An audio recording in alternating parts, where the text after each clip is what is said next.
Patrick Hoops from the Carlton Footy Club. You're listening to the Coaches Panel. Dane Zorko here from the Brisbane Lions. Jason Johannesson from the Western Bulldogs. Luke Parker here from the Sydney Swans. It's Roy Sloane here from the Adelaide Crows, and you're listening to the Coaches Panel. Max Orr, Melbourne Football Club. This is Nat Fyfe from the Fremantle Footy Club, and you're listening to the Coaches Panel. My friend, you're just 7 weeks left in your fantasy footy season and a couple of weeks away from the very important final 4 weeks, whether it be rankings, whether it be your leagues, whether it be a draft of any form. We are here to help you across all of your fantasy formats. Hello, it is MJ from the Coaches Panel, and a monster episode, and plenty of the members of the panel assembled to help you with your fantasy footy side. I got Tim in. It's been a while since we've had him in off the bench, but he's back again. Hello, mate. How are you? Going well, thanks. Nice to have you. And I think we're now 4 or 5 weeks in a row now. We've had the Fox. He's making some money. He's doing his job. Hello, Fox. How are you? How am I doing? Look, mate, you're doing... the fact that you've walked in with a bit of head wobble because Westhoff had a good week. Oh, can we save that till later? No, we can talk about Don't it right want to now. talk too much about him. No, but you've walked in very confident, not in red Speedos, thank goodness for everybody, but you've just walked in thinking you're top shelf. He's doing all right. Oh, yeah, he got dropped, but all of a sudden, 120 odd, oh, look at me. On the week that gone... Oh, don't rub it in, Fox. Don't rub it in. I also got Benny Gogos on the line. Hello, buddy. Hey, mate. Good to be back. Just got to say, long live the Hoff. Oh, don't encourage him. Don't encourage him. All right, lads, there's plenty of stuff I want to get to later in the episode. Our Patreons have dropped a couple of questions for us. We want to get to answering them. If you want to support the Coaches Panel, there are a number of ways you can do it, but one of them, of course, is joining our Patreon army at patreon.com/Coaches Panel. We want to answer them. We want to talk about how do you juggle premiums, and especially once they get injured, some upgrade targets. We'll get to that in a second. And talk about some processes that are going to help coaches through the final 6 weeks of the year.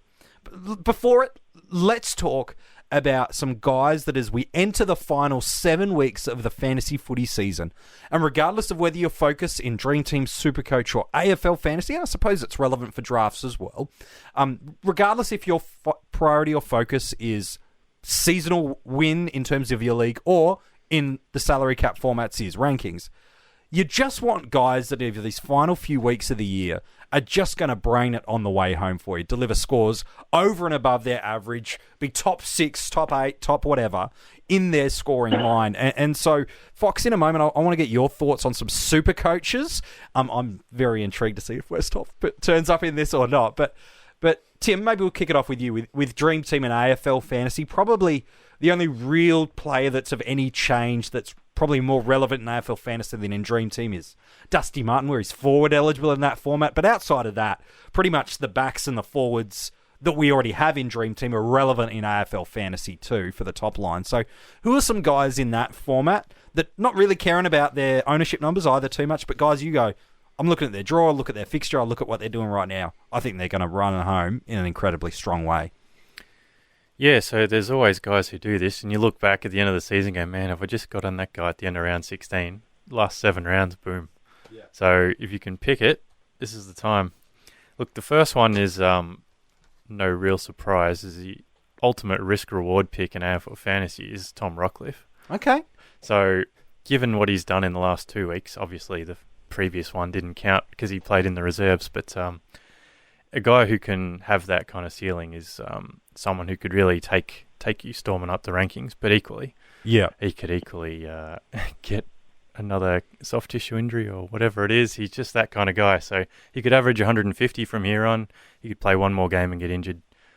Well, I think in Dream Team and Fantasy this year, and it's always dangerous to take out injury-impacted games because for one of those games where he got a concussion, he played for 3/4 of the game there and thereabouts and was struggling in that game. But I think he's averaging in Dream Team and Fantasy around about 120 with fully fit. I think the two things that are always the difficult things about trading in Rockliff, one's not unique to this year, the other is. One is he's already shown this year his tendency to get injured a couple of times, one hamstring, one concussion.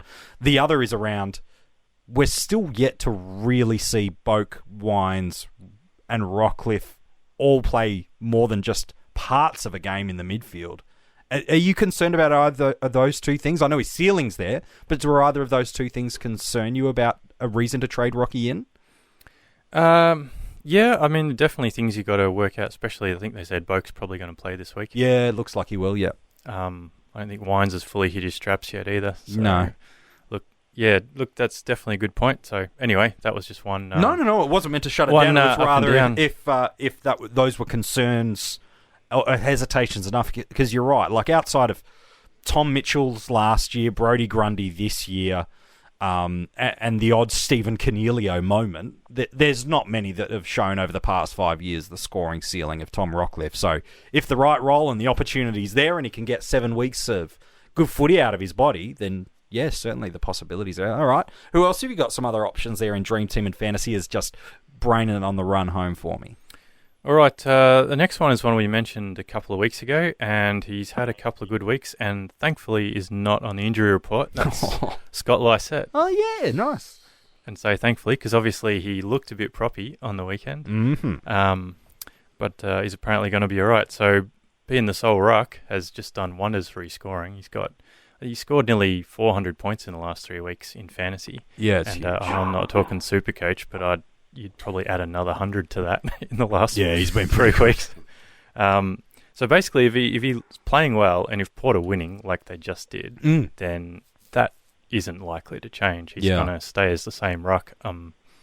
He's definitely someone who could kick you up in the rankings. And would you be picking him as a R2? Because most sides are probably locked through that part of the ground now. Are you picking him as an F6, or is this a little bit of a extra expensive Westhoff where you get the opportunity of both with the DPP through there?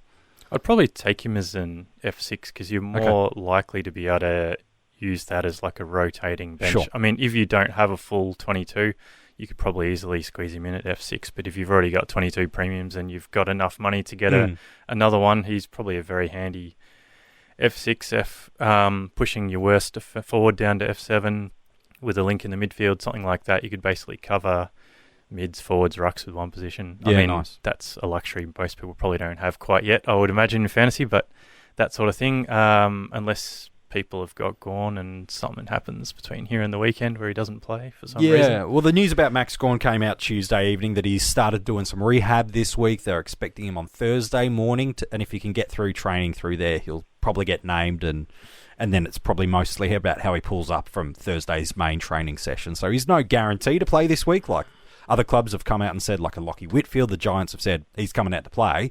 Gawn's still got a few kind of hurdles to jump over, but it's promising for Gawn over so far. Yep, and the last one I'll just mention quickly to move on to the other guys is just Isaac Heaney. Oh, nice. Because he basically is back racking up the midfield touches. Yeah, he is.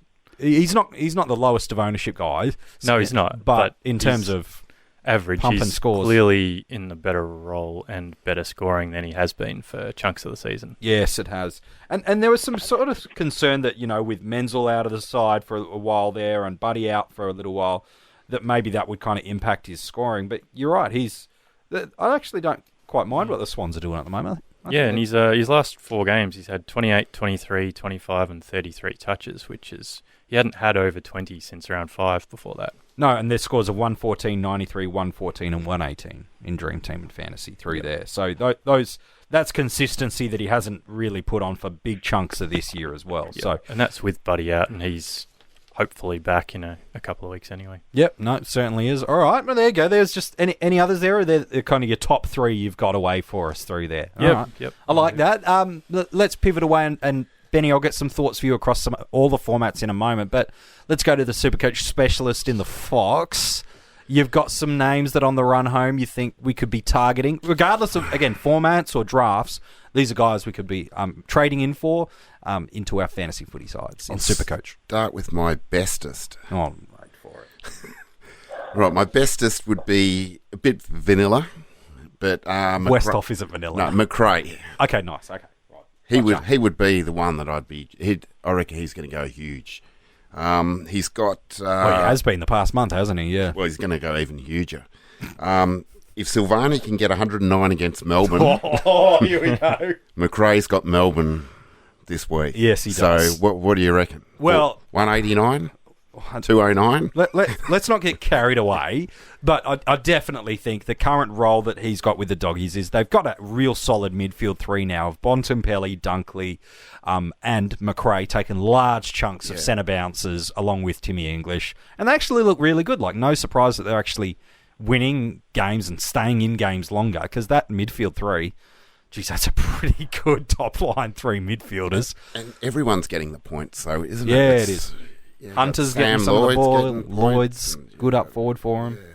They're all... But, McRae, he's got Melbourne, the Saints, the hapless Saints, Freo, Brisbane, and Adelaide to finish. So he's got pretty good... Yeah, it's not bad. Actually, all the dogs. In fact, as you're talking Supercoach, there's another one of his teammates who MJ just mentioned who's every bit as good on the run home. Bontempelli.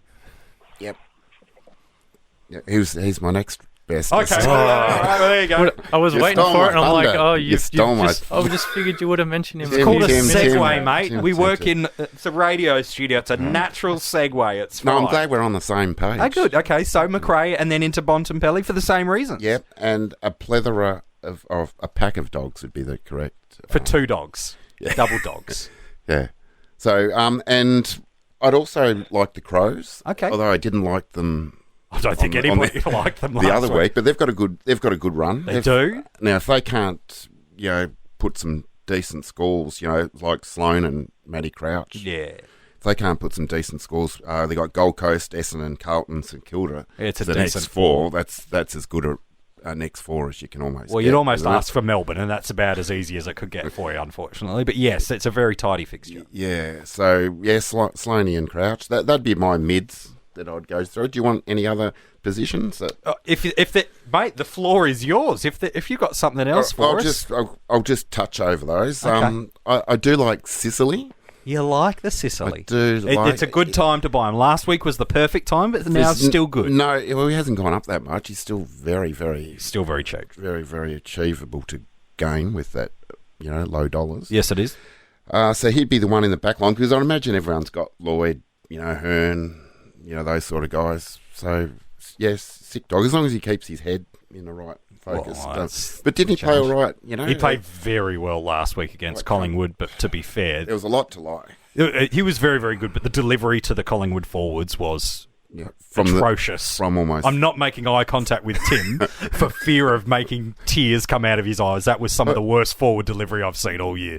When we did get any kind of forward. Well, that's right, when you got some. Hasn't Champion Dart had Collingwood right up the top for the last few years? Well, yeah, but let's be honest. That Pendles. And... Yeah, well, he got pretty well tagged in this game. Anyway. Right, we're just floating over the defenders. The forwards, there's two guys there I like. All right. One acts as a ruck. Westy and Dunkley. Now the dogs again. Dunkley would be one of the top forwards. I would think so. You're paying top dollar for him now. But you are paying, but you said you wanted the most points on field. 100%. Yep. No, this is not about buying low. No, I'm giving you the most points that I can see any forward getting on the run home. Okay. And I just thought Tim covered it with Lysette, but I think why not have Lysette and Westhoff? Oh, really? Why not have the double pair? R1 and R2. One might be worth a couple of hundred more. Yeah, but so if you the most adamant Port fan would do that to their fantasy side. I was really surprised. I was just watching the ownership. Yes. Of Westhoff. He only went up 0.1% from last week. And wasn't it 0.4 the week before? He went down. It went down? Yeah. Well, that's because he wasn't playing, Fox. Yeah, well, you can imagine that would happen. Though. But no, he went up, my mind can't fathom. 6.8 to 6.9, so only about 210 coaches got on him. So that's probably half. Well, 210 coaches got to enjoy his score on grounded, probably at the expense of not getting gone. Yeah. So there's probably a few in Alberton and probably a few of the coaches panel listeners that actually listen to... We've got a lot more listeners than the 210 you just suggested, mate. Well, that's all that jumped on him. I was a bit disgusted, all right, okay. To be honest. But... All right, so they're your super coach guys to be bringing in through there. That's about it. That's about it. Actually, Benny's big shout out to Benny over the past. I remember, in years gone past, he's been great at this. So I'm just gonna Benny Gogos, take some notes. with JPK and Shiel and Gelwood. He's brought those names up. He has in previous years. Yeah, not in this season for Gelwood, but yes, definitely true. Well, Benny, let's throw some names over to you. I'm a little hesitant to suggest if you're going to give me any Port Adelaide Ruxers guys on the run home, as good as they've been last week, but any guys that you feel like we've missed across the formats that are worth making sure we touch on?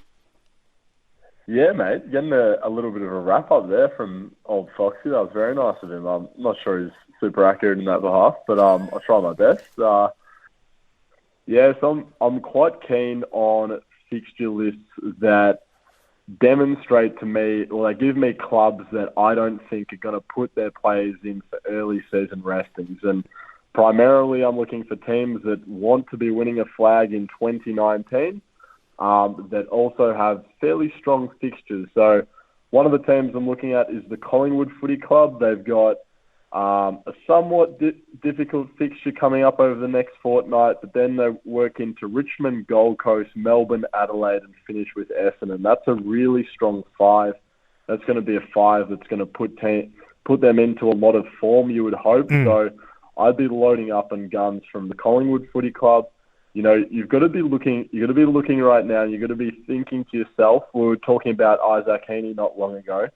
If I'm Sydney right now and I'm thinking, wow, we've made finals, fairly consistently, Isaac has been banged up. We all know he's been banged up this season. And look, realistically, they do have an okay draw. So someone like the Sydney Swans do have an okay draw, but if you've got a guy that's been banged up perennially, it's a constant question mark for me.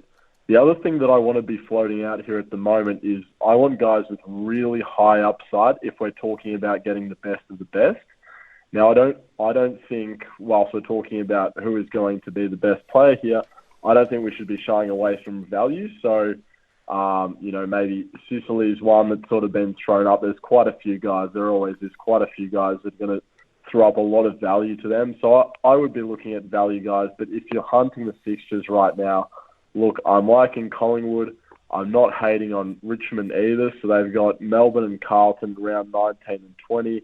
They got Brisbane in round 23, which is looking like a fairly strong fixture for them. So Collingwood is the team that immediately jumps out to me as someone that's super desirable. There's a couple of players from there that I'll touch on. One guy that I'm very keen on is still Sidebottom. So he's had a sort of quieter last fortnight, but he's renowned as being the type of guy that goes 105 to 110 in DreamTeam. So, look, if he were to hit those numbers, if he was to hit that as a seasonal average from here, that would mean a big finish to the season. And we all know that he's been capable of doing it, MJ. I mean, he's an absolute star when he's up and running. So he's one guy that I'm looking at. I think we've got to be fairly lax in the names that we give up here, because there is going to be someone coming from left field. I mean, I'm looking at another name right now from the Collingwood Footy Club, Tom Phillips. Totally wouldn't surprise me if he absolutely came home like a train. I'm not going to tell you that I can predict it, and if I did predict it, I wouldn't be telling you, because I'd be wanting to win the cash, mate. But yeah, you've got to be thinking really outside the box, and the further you are away from potentially, if say you're in the top 100 right now, but you're sitting at 100th rather than first, well, the risk reward, you've got to be taking a greater risk. So you really got to be rolling the dice a lot more. So maybe someone like a Tom Phillips, who's in less than 1% of teams in real DreamTeam, might be a guy that you actually consider very strongly. Having said that, if you're playing more for the league's victory, which I know a lot of people are doing at the moment, then it's a completely different kettle of fish. So you've just got to weigh up the risk reward and try and determine, how much you're willing to take. But do recognise as well that if you're making the move that 9 people out of 10 right now are making, you aren't really going to be catching up too much. Yeah, well, you make an interesting point, and maybe I'll get a little bit more around the grounds thoughts from everyone. Is you talk about, sides that are making finals, and certainly they're the players that are going all in, but you make the kind of the reverse point is you almost want to have some level of hesitation about trading in guys that are really finals either no hope or a really difficult opportunity. We don't need to go around the grounds and ask whether Gold Coast or Carlton or Melbourne are making finals this year. Unfortunately, for varying reasons, they're out of the equation. You could mathematically say St Kilda and the Swans are there, but I don't know if anyone here feels really strongly like they're going to come home strongly enough to contend for the bottom spots in the 8. So I'm not getting anyone ready to argue with me on that, so we'll keep moving. And then it probably comes down to the next group of 5 that might be able to dislodge the current 8. It feels pretty settled at the moment, looking at some of the fixtures through there. But Hawthorn, Bulldogs, Fremantle, North Melbourne and Essendon.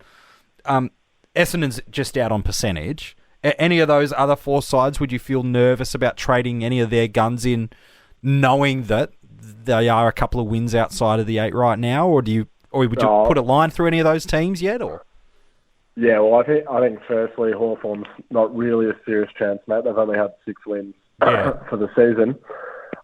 Those top 12, I still have fairly strong suspicions that a couple of those teams aren't really going to push very high. But at the end of the day, what you're looking for with these guys as well is potentially, say, someone from the Western Bulldogs that's come in recently has been Patrick Lipinski. Mm-hmm. So he hasn't played a heap of footy up until this point. He's also a guy that's sort of just burst onto the scene. He's a lot less likely to be rested than, say, someone like Isaac Heaney, who we alluded to earlier. Yeah. So it is a bit of a case-by-case basis as well. But you do have to be thinking along the lines of, like, how much of a risk is this guy right now? And also, what is the upside to me selecting someone? So how, if the stars aligned, how good could it be for me? Yeah. And I look at a guy like Isaac Heaney. I keep harping on about it. He's a very loved fantasy player, of course, but his upside has never been super high, at least to this point. We're possibly seeing, maybe the best case scenario for a month of footy might be 100, maybe 105 in real DreamTeam, possibly a little bit high in SuperCoach. Yep.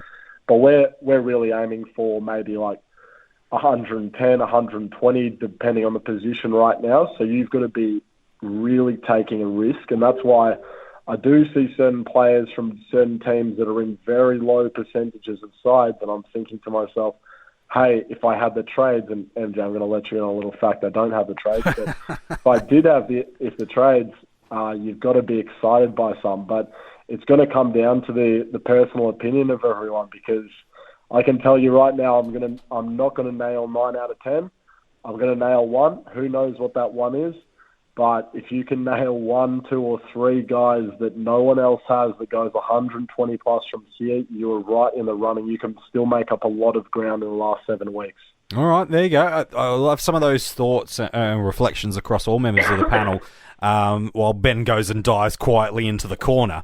I got a question. I suppose, Fox, I'll start it with you. I'm curious your take. And again, every question has to always be put through the lens for a coach of, what's your ultimate focus? Is it league winning and winning over against mates or co-workers or family, whoever is in your league, versus his overall rankings, your objective? And I know you could say both, but really, one's the greater priority than the other. So I know these next couple of questions I want to ask all of the members of the panel kind of have that as the caveat through there. But Fox, I'll throw it to you. In a hypothetical situation, is it better to have cover in a line?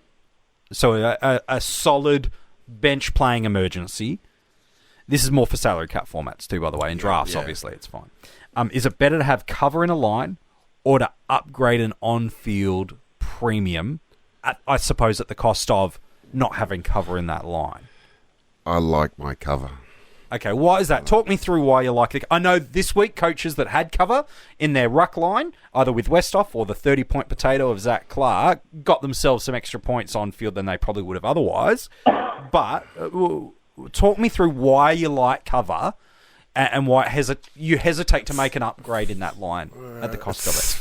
It's pretty hard. I just like cover between your mids, like the DPP cover that you can like swing. Like in the rolling lockouts, you can swing around, yeah. Yeah, like for an example, I actually took Tom Lynch The Tiger, in Tom Lynch. SuperCoach. Yes, you took your own advice. Yeah.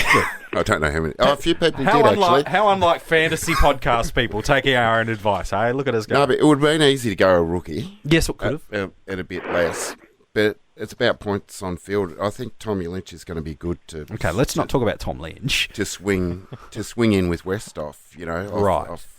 So you made a trade because you wanted to build the depth of your overall squad, even though you could have used that extra 100,000 or so with a downgrade. It could have helped you with an upgrade later. You're trying to get a squad balance more. Yeah, I thought those points are going to be better used. Okay, with cover. So it's not just points on field for you, it's points on field, but not of the cost of destroying the need for a cover. Yeah, okay. Absolutely. Tim, do you have a contrary opinion to that, or do you think similar lines as well? Oh, man. As with everything, it depends. Yeah, I know. So there's the caveat of are you going for rankings? Are you going for leagues? Is it a do or die? I know all that, but in a general sense. So, AFL Fantasy, I would 100% go points on field. And cop a donut if you get it. If it comes to that, bad luck. Yeah. Because it's so easy to trade out a guy at this stage. Once you've got 22 on field, 22 premiums, you've got 2 trades a week. Yeah. So, if you don't do points on field, others will, if you're going for overall. For overall, sure. For AFL Fantasy, yep, I'd definitely go points on field. But for the other two, it really depends on trades left. I mean, if you're someone who's not going to leave yourself many trades, if you have had to trade hard, you're only going to one or two trades left. Yeah. You'd want to be using your trades up to that point. Yes. To do what Fox said. You need something on the bench, even if it's just like one floating semi-premium kind of guy that you can use DPP to float someone on field. Ainsworth or, one of those Lockhart sort of guys. Or like a parachute forward. Dersma. Well, I don't know if he's, Well, we're talking about two very different types of people here. You're talking about cash cows that are still floating around for some reason, and you're talking about guys that have got, like career best form in the past 6 weeks. Yeah, but just in someone you could have got as like an underpriced, really almost cheap premium kind of guy. Are you going to say Tom Lynch? Are you? Is that what you're leading to? No, great. All right. Not going Tom Lynch. What about for you, Benny? You got a thought there? Do you normally? Are you happy to sacrifice your bench depth for on-field points? Yeah, I am. I probably would preface the answer by saying how long is a piece of string. Sure. We really don't know what the best way is. Ideal sense, you've got cover on a line. Of course, the rookies are certainly on specific lines. I'm thinking particularly the forward line this year have been very difficult. So I can see teams that might have 2 non-playing rookies on the bench right now. But look, if you're limited in trades, I think you probably just have to run the gauntlet a little bit, unless, of course, a rookie comes through that you think is actually going to add a lot of value to your on-field scoring. It's all about getting the points on the field now. We harp on about it from round 1, but of course you're going to have everyone also throwing in their 2 cents that, hey, we do need cash generation. That's very true. At this point in time, you've got a full team. I hope you have a full team. You've got a full team. You need to be getting those points on the field. So if there's an injury, if there's a late out, Josh Kelly's a guy that we're probably going to speak about a little bit, but someone like him, and you don't have someone on the bench, mate, you're trading Josh Kelly. It's as simple as that. Now, we also got to be thinking about what are your goals? Are you trying to win the premiership? Are you trying to go for overall? They're 2 different things as well, as we've harped on about. But at the end of the day, how long is the piece of string? We're trying to get as many points on the field as possible. Yeah, and that's why, again, every coach has their own temperament behind it too. Some be a little bit more conservative and don't like to expose their side to no matter if I get a laid out, I'm screwed. Whereas others go, well, I'm happy to lose 100 points in 1 week of a premium or 70 points of a rookie not playing, but I think I'm going to make up the points gap over a 7-week period with a premium through there. So you might be thinking, do I keep, I'm trying to think, a Dylan Clark on my side for an extra 2 to 3 weeks, bank some cash, or do I go all in and go and get a cheaper midfield premium like a Matt Crouch or a Steel side bottom is someone that, Benny, you've talked about, and you bank in that you're going to make up those points over the 7-week period. Over the 1 week, you get a laid out. That's another of those factors. And again, every coach plays the game differently. I just prefer to go for it and cop a donut on the way home. But again, some people don't want to do that, and that's totally fine too. We all have different ways of playing the game.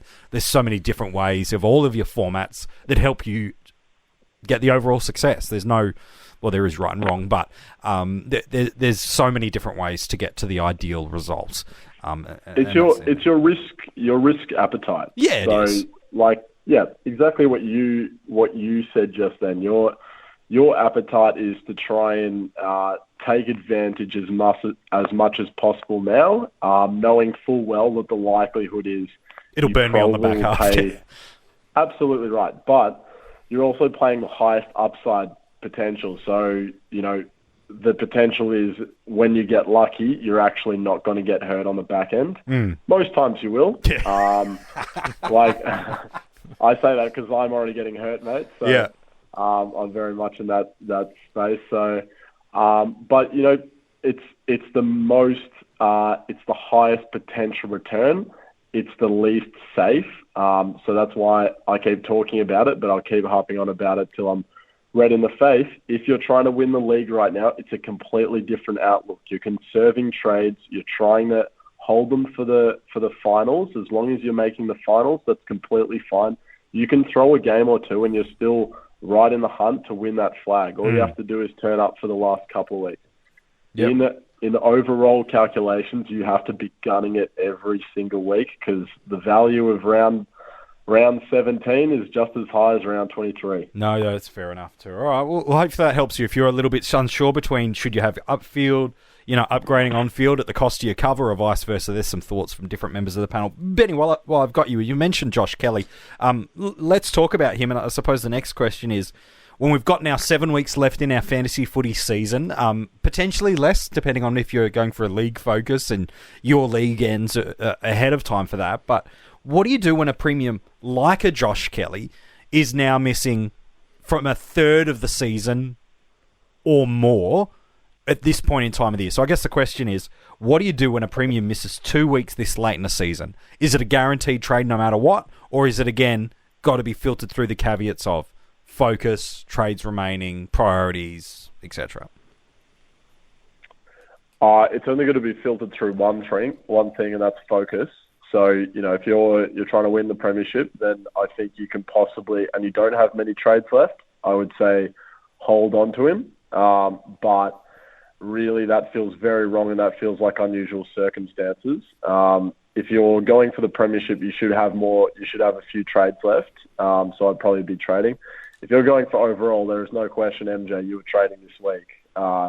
Firstly, we don't know exactly what the situation is. Now, they've said 3 weeks roughly. We've got, 7 weeks left to go.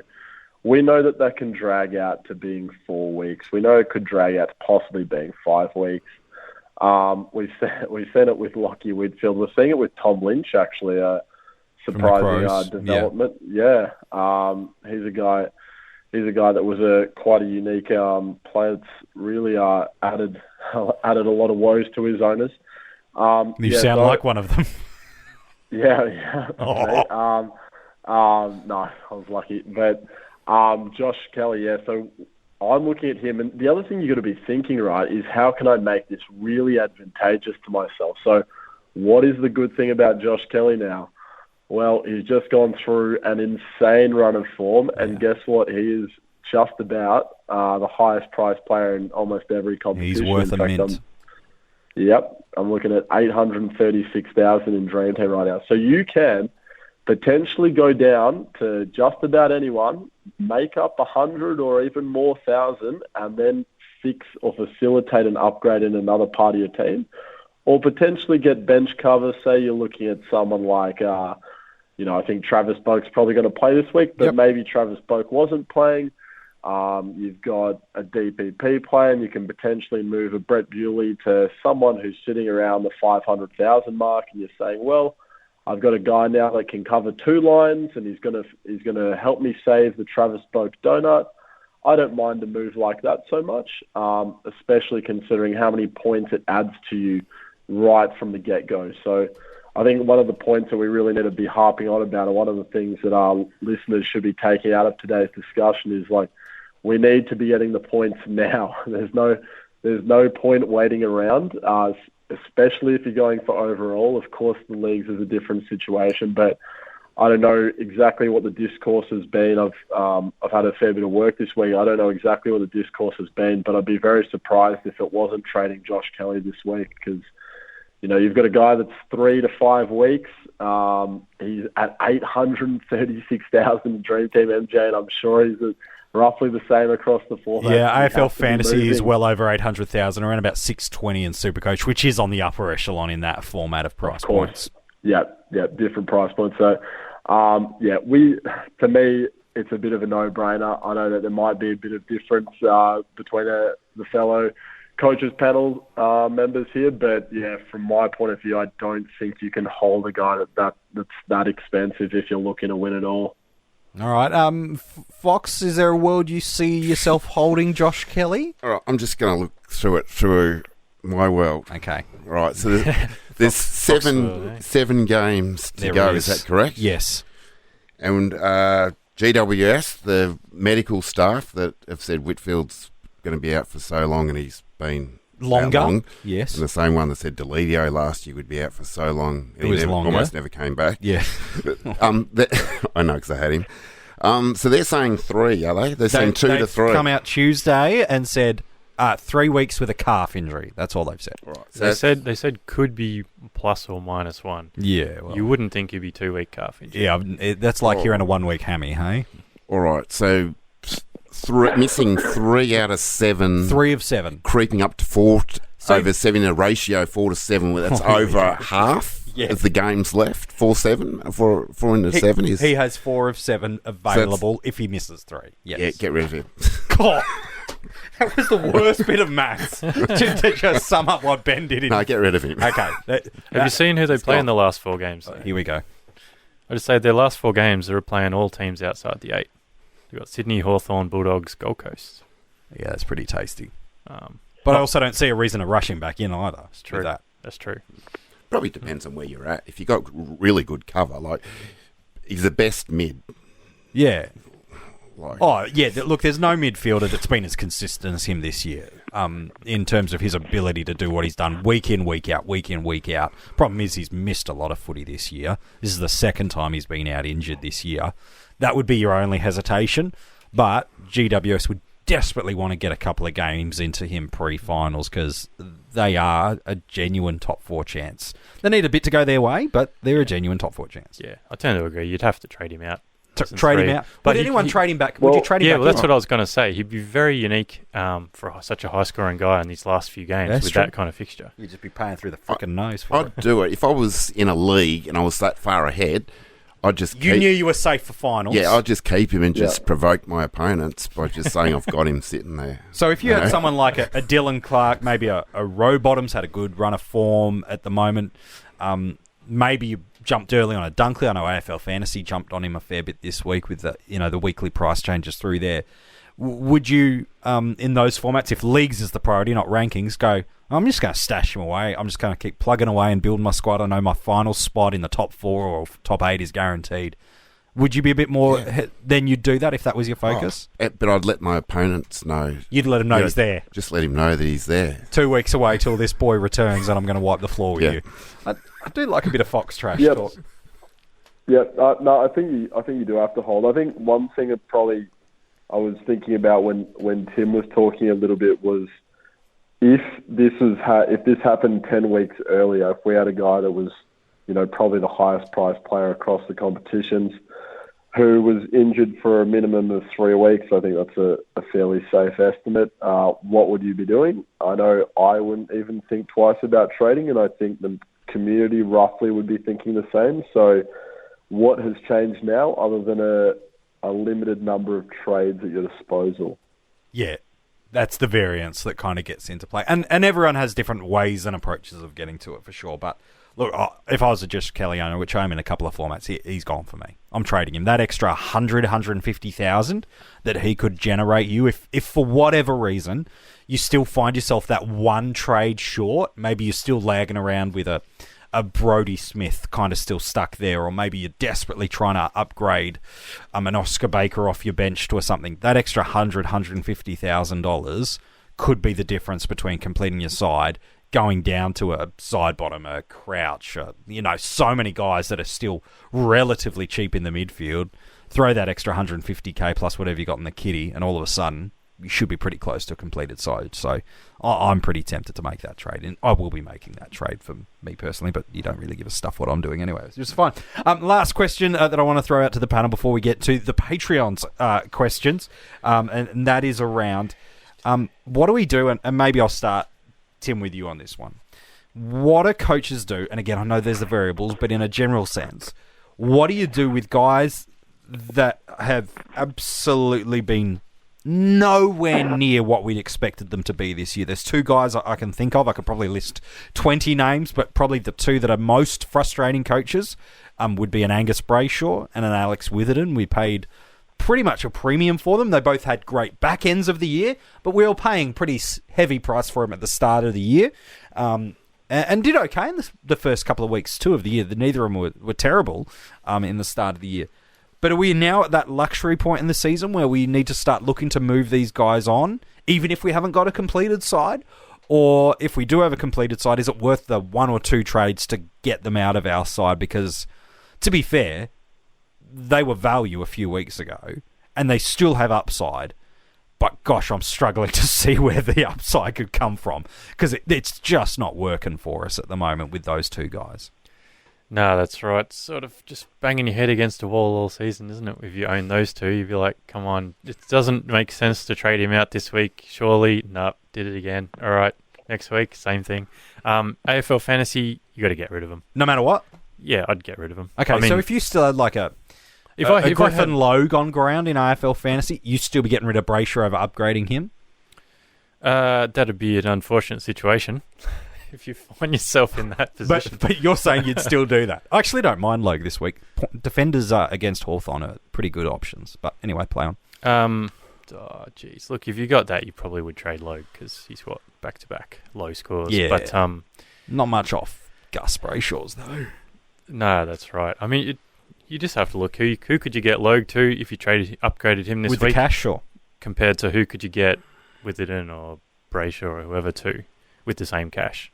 So if the jump in scoring is more, then you'd do that one. But I guess the main thing with guys like Brayshaw is he hopefully won't drop much more price. Well, he's not dropping anything else. He's not dropping tons for us. No, but he's sort of at least dropped a bit of the cash he was likely to. Yes, sure. But by this point you should pretty much be looking to do your last upgrade in fantasy, if not have a team. So I'd be thinking he'd be just about the most underperforming player you'd have on field in a lot of cases in fantasy. Bit different in the other two formats. Do you just suck it up and you've just got to cop it, or is it worth a trade? Probably depends how many trades you got left. Sure. Really. If you haven't completed your side again.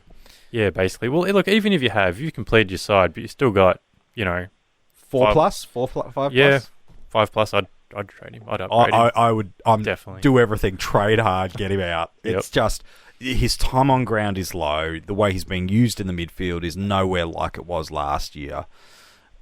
Gosh, something's changed drastically for Melbourne in the off-season. It's not just the movement of a Jesse Hogan. Unfortunately, that side is a shadow of itself from last year. I know there's been injuries to Jetta, which has certainly hurt, opposition smalls have really cut them apart through there. But again, their midfield is just getting destroyed. Max Gawn's giving them silver service. Their defence is just leaking to everything. The guy that finished third in the Brownlow is getting about 50% time on ground and barely getting used in the guts. Something's changed. That's all I'm going to say. And I don't think get rid of Gus. I don't know if anyone... this has turned into a get rid of Gus segment on the panel podcast. But Fox, your thoughts on these guys that have been disappointing premiums? All right. Do you do what it takes to get rid of them, or do you just got to... You've endured 20 weeks almost of hell. You might as well keep going. And it's meant to be a fun game, isn't it? It is meant to be fun. You're not meant to open the computer or the app and get disappointed. And hate that I hate get my team. Get disappointment as soon as you open it up. No, no one ever likes that. That's what emails are for, to be opened up like, oh, man. Well, the first scenario would be if you had both Brayshaw and Witherden it'd definitely kick one of their backsides. Which one? If you had both, what do you do? Which one's priority? Depends on what you can. I'd replace Witherden, to be honest. Really? In SuperCoach. Oh, in SuperCoach. Okay. Oh, yeah. That's all you talk about. Well, he's got 56 and over in one of his last four or five. Yeah, right. He's not doing too well. Well, I don't think Gussie's ownership in SuperCoach is anywhere near what it is in Fantasy and DreamTeam. You could make a trade. You could make a 66k trade over to Burton, a guy like Burton. He's been almost get double that score, or maybe a third of that score more. No, double's not far off at the moment. Yeah, but that's how low he is at the moment. But his ownership's not great. It's only 5%. So a lot of people have abandoned that ship. Oh, look, SuperCoaches are off him. He's still reasonably high ownership in terms of 10% plus, I believe, in DreamTeam and AFL Fantasy. So still some long-suffering coaches through there, but I'm of the opinion, again, depending on the trades left, just get rid of it. And with Brayshaw, if you've picked him, I wouldn't have picked him in SuperCoach, to be honest. No, in SuperCoach, I wouldn't have picked him either. 10.5% of people still have him. But I don't know. I'd be tempted probably more so to maybe stick with him with the intention that try to stick him to your bench. Probably I shouldn't have him. But if it's going to make you probably shouldn't. But if it's going to make you happy... Well, that's a different question. Yeah. There's the question around what's good for my enjoyment of the game, and then what's a great strategic, logistical manoeuvre. If you're sitting on like 3 or 4 trades left, you probably don't do that. But if you've got... I don't mind the idea. If you're a Kelly and a Brayshaw owner, just use the cash of both to get 2 premiums you actually enjoy owning. Get yourself down to 2 trades, stuff it, have a go. Like, life is for living. Yeah. Trades are to be used. It's an enjoyable game. But then you keep Witherden. If you've got the Witherden, that's right. I'll just play Logue. It's fine. And that's okay. At least with Brisbane, they're up and about. They're finals bound. You know, I've at least got slightly more confidence that he's going to be closer to a premium score than what I think we're more about having fun. So do whatever. Yeah, do whatever. If you get it done. If you feel like kicking him out, and it's going to make your day. Trade him out. Trade Tom Lynch in. Oh, don't encourage him. This is your chance to have talked about Westhoff, mate. You didn't take it, so that's disappointing. Plenty more time. I'd agree completely on that point that Fox just made. I think the rational decision to make is to actually just continue to build around these guys. Like, they've killed us. Brayshaw. You sound like a Brayshaw owner as well.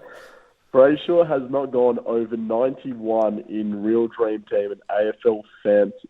He's gone over 91 just once in the past 3, 6, 9 weeks.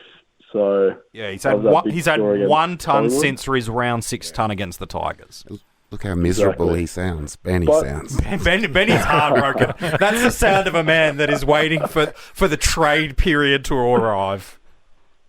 That's it, mate. That's it. But I still would hold on to him because, look, I mean, if you have a lot of trades, do what you like. If he's really sucking the enjoyment out of the game, and he isn't. I know I might sound. I'm a little bit sick at the moment, fellas.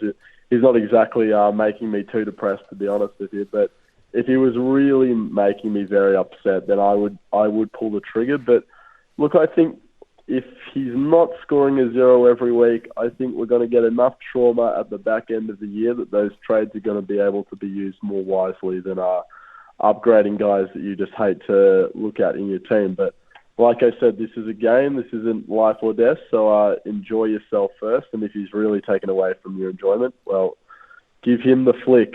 Yeah, that's right. It becomes an enjoyment question, not so much yes, this is a great time to sell him because he's worth so much money. All right, I love some of those thoughts, lads. I appreciate your help. Let's jump over to patreon.com/coaches panel where you can join the Patreon army, support the coaches panel. They've thrown in a number of questions for the panel, and I want to go around the grounds with you, lads, and get some of your thoughts about some of these players. The first one comes in from John Coombs, a big SuperCoach fan, a good supporter of the coaches panel.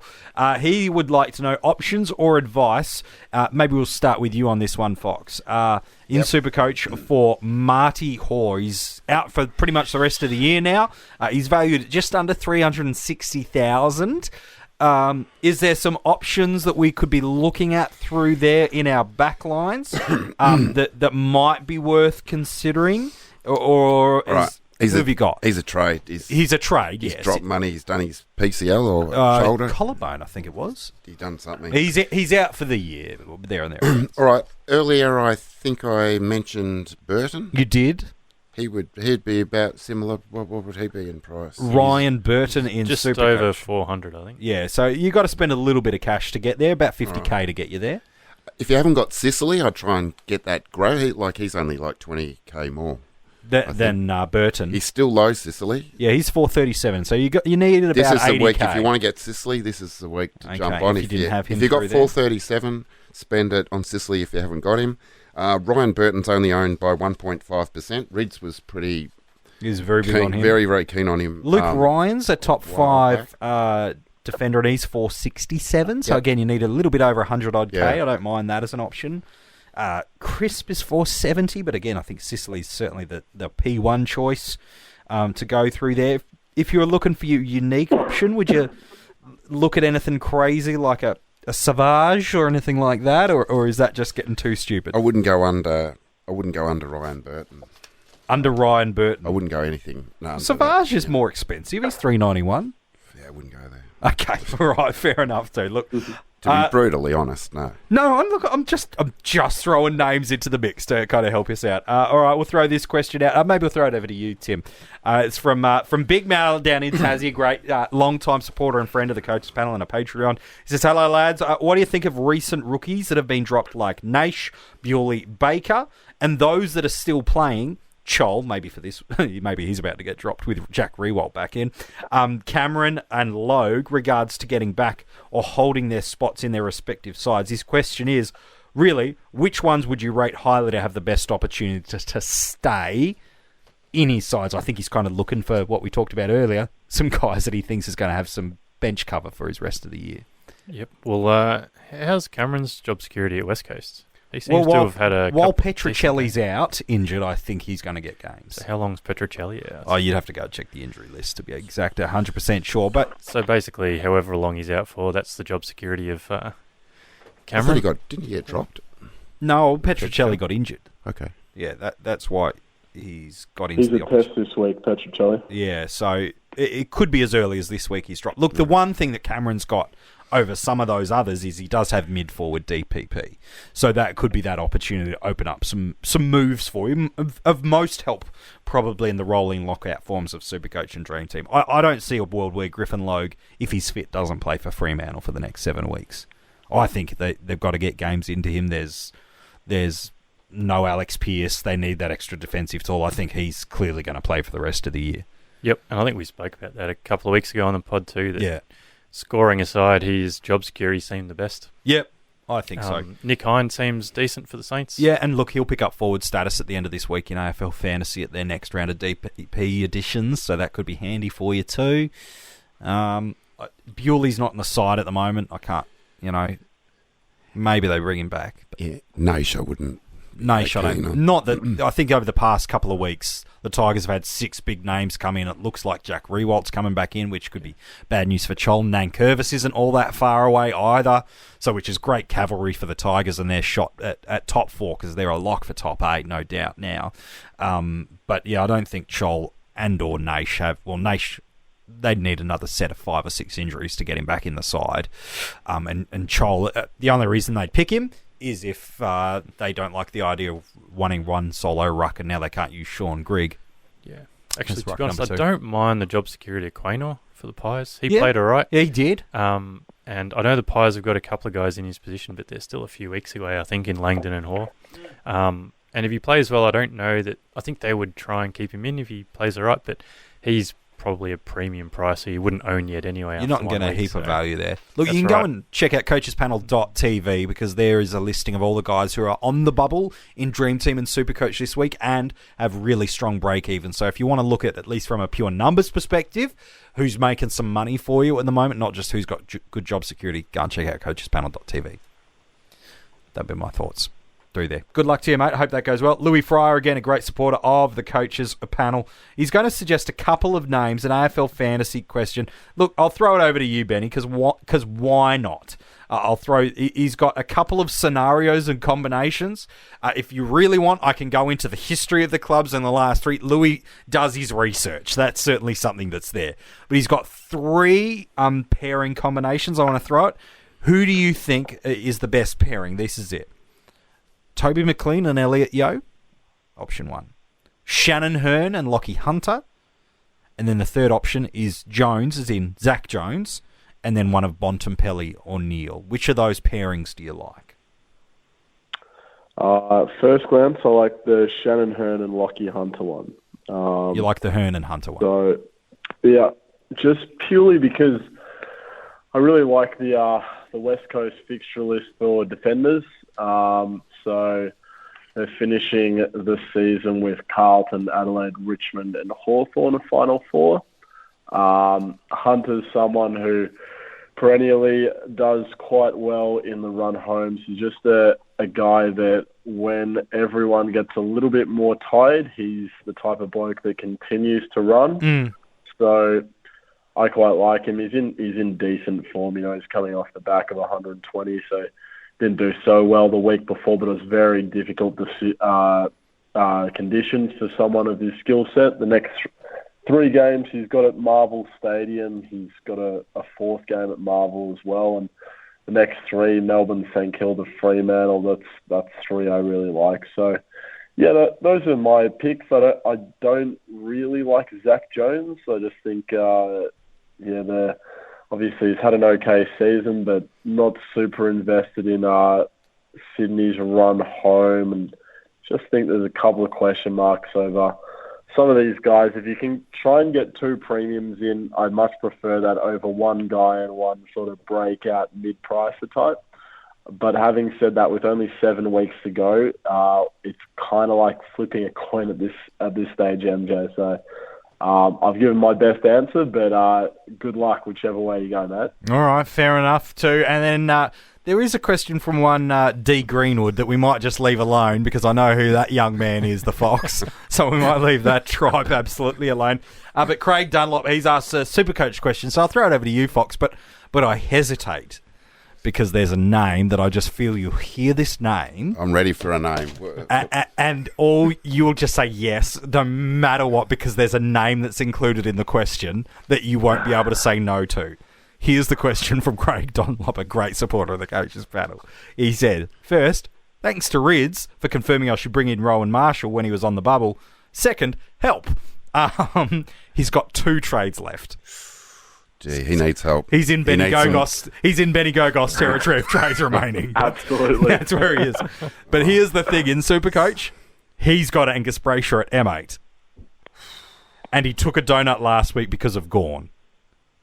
Should he be trading Brayshaw by swinging Kelly into the midfield, that's Tim Kelly, and bringing in the Hoff? Is it worth the one trade? Getting rid of the bloke that's driving him nuts all year to get the Hoff. Well, he must like the Hoff. If the Hoff's going to make him happy, he might even give him a vision. Oh, no, don't do that. I'd do it.